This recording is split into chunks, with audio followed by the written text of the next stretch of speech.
Hi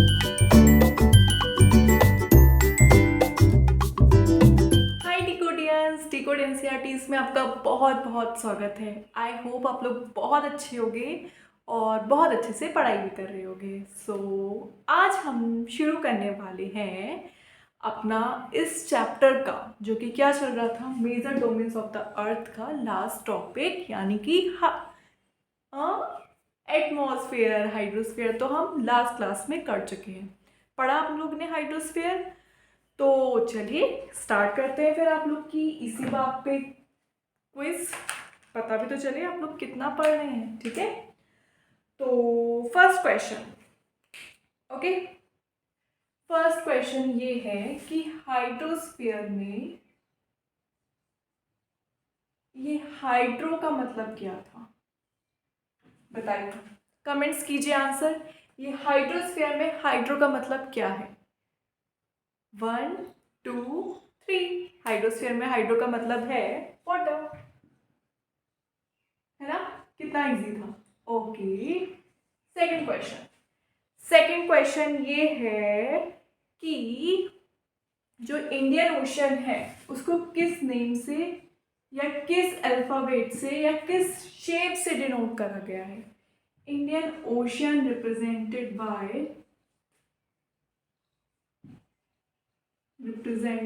as, या Indian ocean कैसी shape में दिखता है आपको वर्ल्ड मैप में? वर्ल्ड मैप आपको याद हो क्या? और आप लोग, ये क्या बात है, आप लोग क्यों मुझे कमेंट्स नहीं कर रहे हैं? मैंने कॉन्टिनेंट्स लिखने को बोला है ना, तो कमेंट्स में क्यों नहीं करते हैं आप लोग? कॉन्टिनेंट्स लिखिए, इससे आप लोग का ही तो रिवीजन होगा, आप लोग का रिवीजन होगा और आप लोगों को चीज़ें याद होंगी, है ना। तो इंडियन ओशन को रिप्रेजेंट किया जाता है ट्राइंगल से, है ना। ट्राइंगल से रिप्रेजेंट किया जाता है ना। इसके यहाँ पे नॉर्थ में एशिया है और यहाँ पे ईस्ट में क्या है, ऑस्ट्रेलिया, और वेस्ट में क्या है, अफ्रीका, है ना। ये बात समझ में आ गई। ओके, नेक्स्ट क्वेश्चन इज, बताइए कि एस शेप से कौन सा ओशियन रिप्रेजेंट करा गया है? एस शेप से कौन सा ओशियन रिप्रेजेंट करा गया है, बताइए। 1 2 3। इसका आंसर है अटलांटिक ओशन। क्या है? Atlantic ocean. Very good. My next question is Atlantic. Next question is, which strait combine या which strait meets या not meet, which strait separate Asia और कैन बी से यूरेशिया फ्रॉम नॉर्थ अमेरिका? बताइए कौन सी state जो है वो Eurasia को नॉर्थ अमेरिका से अलग करती है? बात आ गई अलग करने की। और कौन कौन से जो ओशन को है वो क्या करती है, मीट करती है, या कौन कौन से ओशन को जो है वो ज्वाइन करती है, ये भी आप लोग बताइए। तो इसका आंसर क्या आएगा? Bearing straight. कौन सी स्ट्रेट है? बेयरिंग स्ट्रेट, है ना। ये क्वेश्चन आप लोग को समझ में आ गया। ओके, नेक्स्ट क्वेश्चन इज कि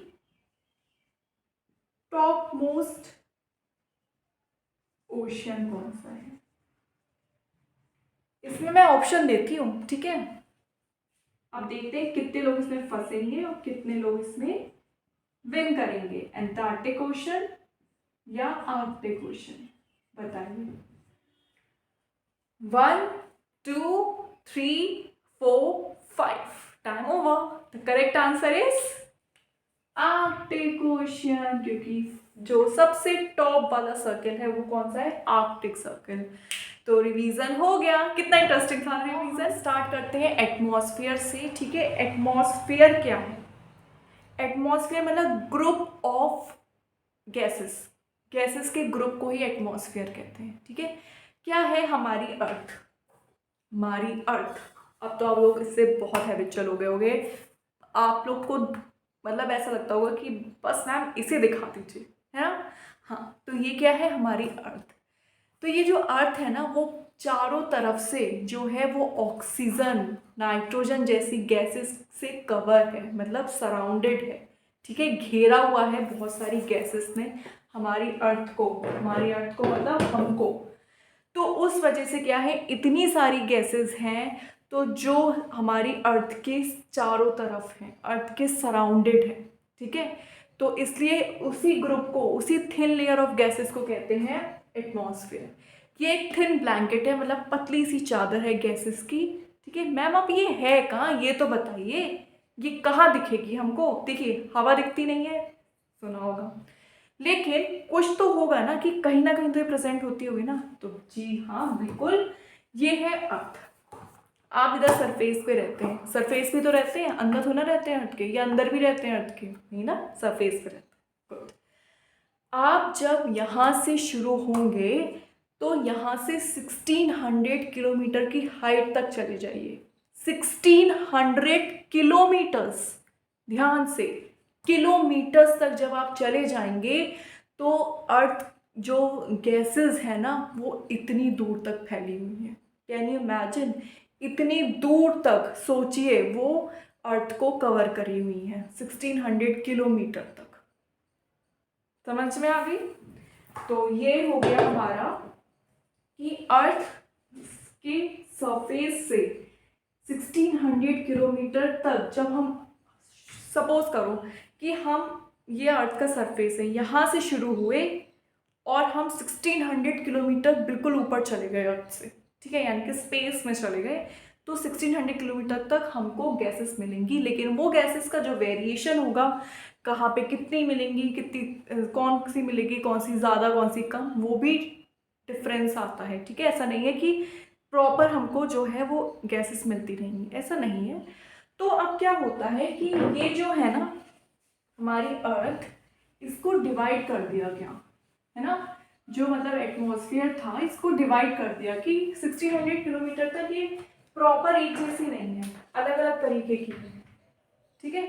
तो क्या हो गया, सपोज कर लो ये हो गई हमारी अर्थ की सरफेस, इसको नाम दे दिया ट्रोपोस्फेयर। ट्रोपोस्फेयर, यहीं पे हम रहते हैं, ये सपोज कर लो मैंने आप लोगों को बना दिया, ठीक है। सिर्फ नाम याद कीजिए आप लोग, कोई आप लोग को डिस्टेंस वगैरह लर्न करने की नीड नहीं है, अभी आप लोगों को सिर्फ नेम याद करने की ज़रूरत है।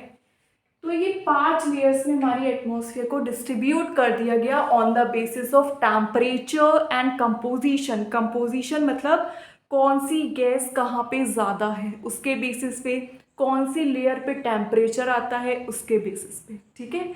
तो ये हो गया कंपोजिशन, यानी कि मतलब किन किन तरीकों से जो है वो एटमॉस्फेयर को लेयर्स में डिवाइड करा गया, ठीक है। 5 लेयर्स में डिवाइड करा गया, 5 layers on the basis of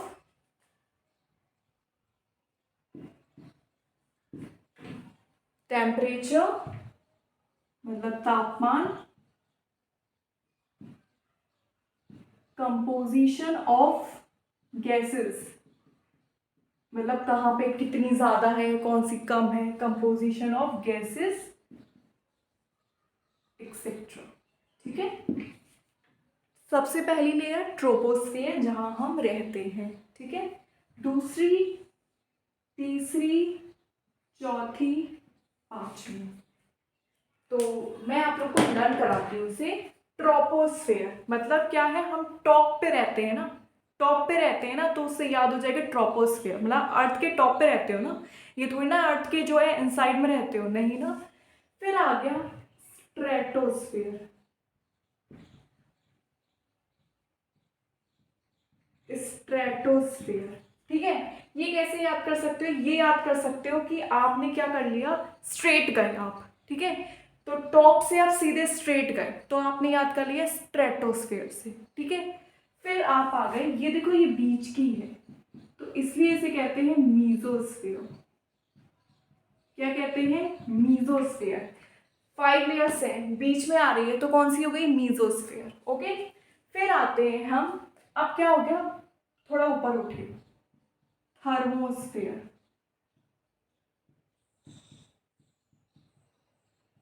मान लो सन के पास आ गए, मतलब सन आपको यहाँ मिल गया, तो सन के पास से आपको क्या मिल रही है, हीट मिल रही है ना, टेम्परेचर मिल रहा है ना, तो वो हो गया थर्मोस्फीयर।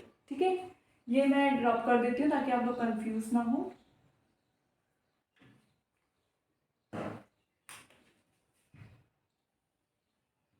फिर सबसे लास्ट में एग्जोस्फीयर।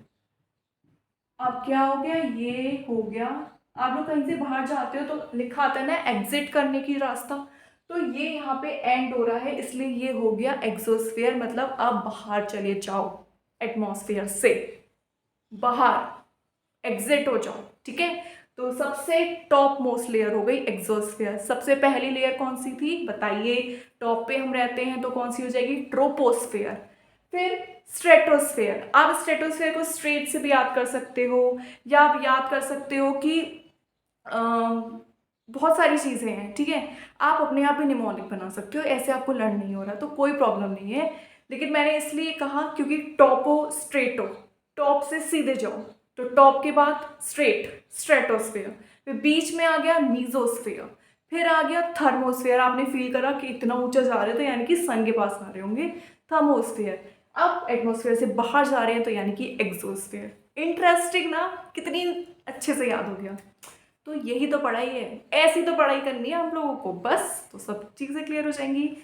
तो वेरी गुड, ये चीज़ हमने याद कर ली। अब हम पढ़ते हैं कंपोजिशन। ये आप लोग याद नोट कर लिया, आपकी बुक में भी डायग्राम है और आपकी वीडियो में भी शो हो रहा है साइड में। ठीक है, तो वेरी गुड, अब हम स्टार्ट करते हैं कंपोजिशन से, कि हमारी जो गैसेस हैं, एयर हैं, वो किस किस कंपोजिशन में है। देखो, हमारी जो गैसेस हैं ना, उनमें 99% कंपोजिशन जो है, कंपोजिशन ऑफ गैसेस, हेडिंग डाल लेना, कंपोजिशन ऑफ गैसेस। ठीक है, उसमें क्या है, उसमें ये है कि आप लोगों को 99% सिर्फ ऑक्सीजन एंड नाइट्रोजन ही मिलेगी, ऑक्सीजन एंड नाइट्रोजन। ठीक है, 99% जो है, सपोज कर लो अगर एटमॉस्फेयर 100% का है तो उसमें आपको 99% ऑक्सीजन एंड नाइट्रोजन ही मिलेंगी। उसमें से आपको 71%, मतलब 99% की बात कर रही हूँ मैं, 100% की बात नहीं कर रही हूँ, 71% आपको नाइट्रोजन मिलेगी और 28 समथिंग परसेंट आप लोगों को ऑक्सीजन मिलेगी। कौन सी गैस को हम जो है इनहेल करते हैं, कमेंट द आंसर, आंसर को कमेंट कीजिए। तो वेरी गुड, आप लोगों ने आंसर कर दिया होगा, मैं ऐसा मान लिया है, मैं नहीं बता रही हूँ। ठीक है, तो ये बात हो गई। फिर आता है कि मैम ये जो 1% बचा ना, क्योंकि सबका क्या है मैम, ये 1% बताइए, 99 पे आप लोग का फोकस नहीं जाएगा, ये 1% जो बचा है इसका वो कहाँ है, वो आता है CO2, carbon dioxide, argon gases and etcetera.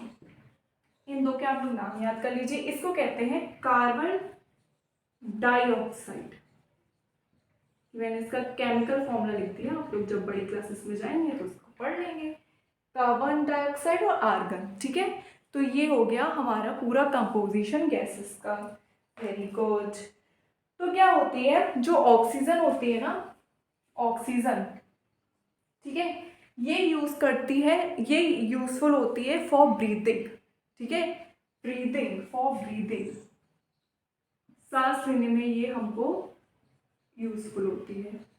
Nitrogen is useful for growth of the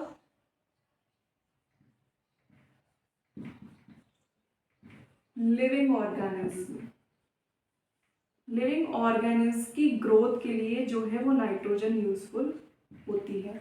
ये बात समझ में आ गई? ठीक है, वेरी गुड। और जो ये कार्बन डाइऑक्साइड होती है ना, कार्बन डाइऑक्साइड जो होती है वो क्या होती है, वो बहुत मतलब माइन्यूट, या कह सकते हो बहुत कम मात्रा में प्रेजेंट होती है। ठीक है, मतलब सपोज कर लो ये 0.002% करीब होती है अगर हम 100% में से बात करें। लेकिन ये क्या काम करती है, ये भी ग्रोथ ऑफ लिविंग बीइंग्स में यूज़ होती है, लेकिन इसका मेन काम होता है एब्जॉर्ब द हीट, हीट को अपने अंदर एब्जॉर्ब, मतलब हीट को एब्जॉर्ब कर लेना।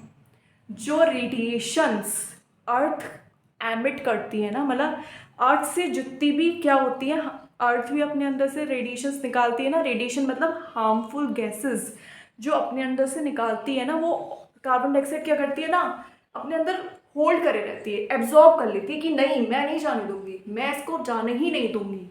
तो वो काम होता है कार्बन डाइऑक्साइड का। इस वजह से क्या होता है, इसी वजह से जो है वो गर्मी होती है, जो वेदर में हॉटनेस होती है या जो गर्म हो जाता है ना, टेम्परेचर ज़्यादा हो जाता है, वो कार्बन डाइऑक्साइड की वजह से ही होता है। देखो अगर कार्बन डाइऑक्साइड नहीं होगी तब भी हार्मफुल है, कार्बन डाइऑक्साइड नहीं होगी तो हमारे जो सीजन्स चेंज होते हैं ना वो नहीं चेंज हो पाएंगे, क्योंकि उसको हीट ही नहीं है।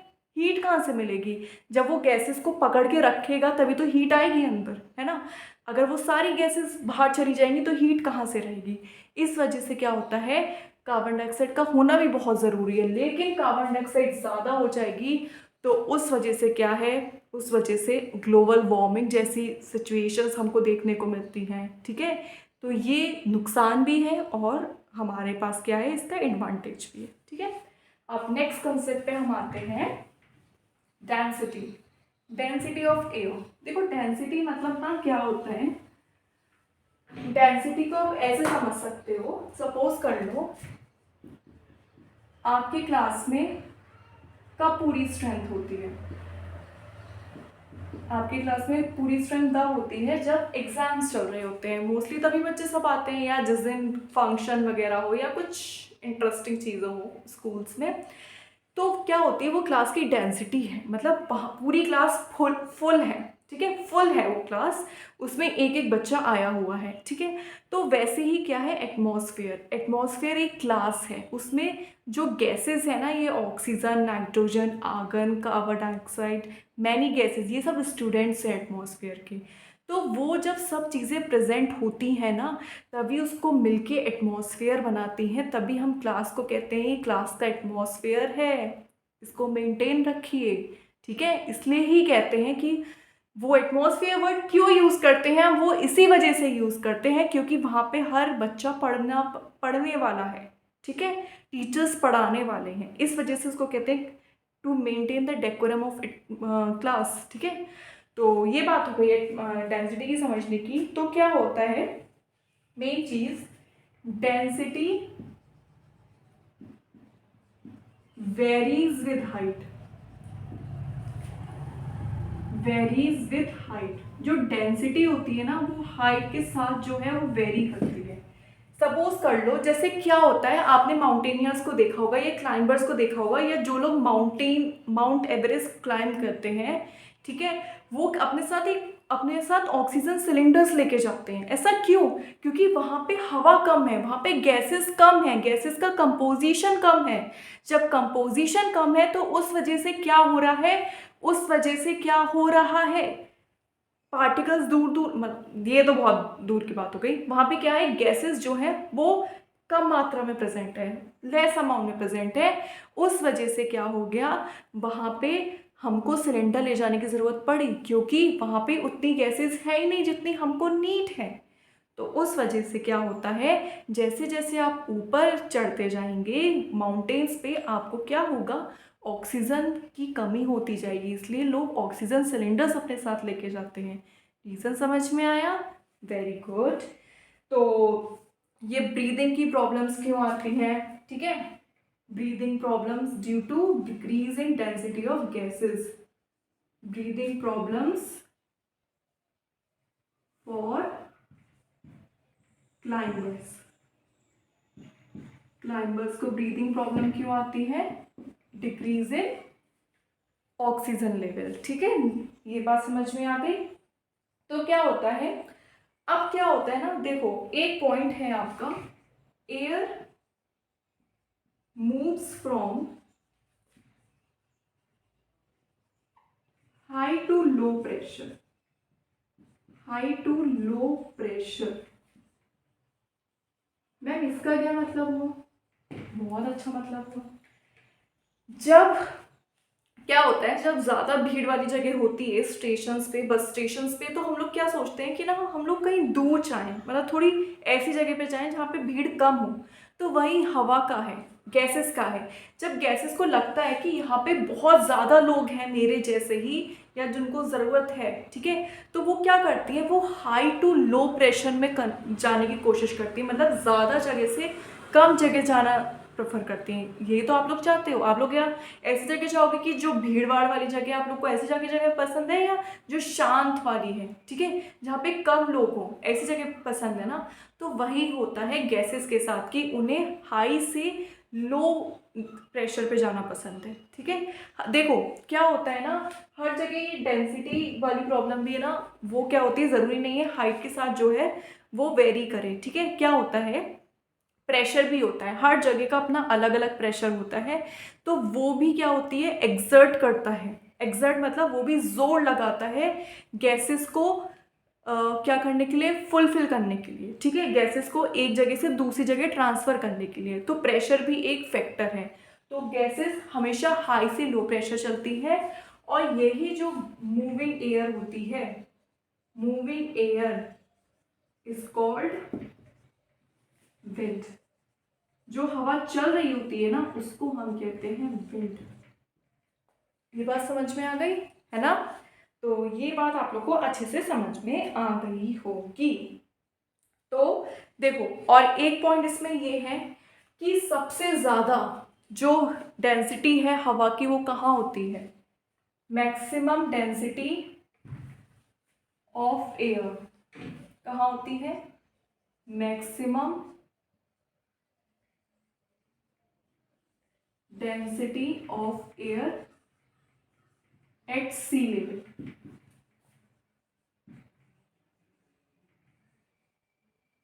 ठीक है, और जैसे जैसे हम ऊपर चढ़ते जाते हैं, मतलब माउंटेन्स पे चले जाते हैं, माउंटेन्स पे जाते हैं, तो हमें क्या होती है, गैसेस की जो डेंसिटी है वो कम होने को मिलती है। डेंसिटी मतलब कितने सारी गैसेस जो है वो एक साथ इकट्ठी हैं, बस, ठीक है। जितना ज़्यादा मास होगा, मतलब जितनी ज़्यादा गैसेस प्रेजेंट होंगी, वही होगा उनका, उनकी डेंसिटी, ठीक है। डेंसिटी, घनत्व जिसे कहते हैं। और एक चीज़ और ध्यान रखना है, डेंसिटी का फॉर्मूला होता है मास अपॉन वॉल्यूम। अब इससे मैं बताऊं, इससे भी लर्न करने का एक तरीका बताऊं, डेंसिटी कैसे रेट कर सकते हो अगर आपको फॉर्मूला पता है। मास, कितनी ज्यादा चीजें इकट्ठी हैं, देखो चीजें हैं तो यानी कि उनका मास होगा ना, उनमें कुछ ना कुछ वेट होगा। तो जितना ज्यादा मास होगा, जितने ज्यादा लोग इकट्ठे होंगे, उतनी ज्यादा डेंसिटी होगी। समझ में आ गई बात? Very good. तो ये आप लोग का हाइड्रोस्फीयर कंप्लीट हो गया। आई होप आप लोग को हाइड्रोस्फीयर अच्छा लगा होगा। हाइड्रोस्फीयर पढ़ रहे थे, देखा, फंस गए ना। अभी आप लोग कहते हैं हाँ हाँ सही पढ़ा रही, सही पढ़ा रही, लेकिन नहीं, एटमॉस्फेयर पढ़ रहे थे, है ना? तो आप लोग का एटमॉस्फेयर कंप्लीट हुआ। बायोस्फेयर जो है वो आप लोग का पूरा एक तरीके से एटमॉस्फेयर और हाइड्रोस्फेयर और लिथोस्फेयर का मिक्सचर है। वो भी थोड़ा सा इंटरेस्टिंग वे में आने वाला है। तो चैनल को कीजिए सब्सक्राइब और वीडियो को करिए लाइक। और thank you so much and change the way of your thinking.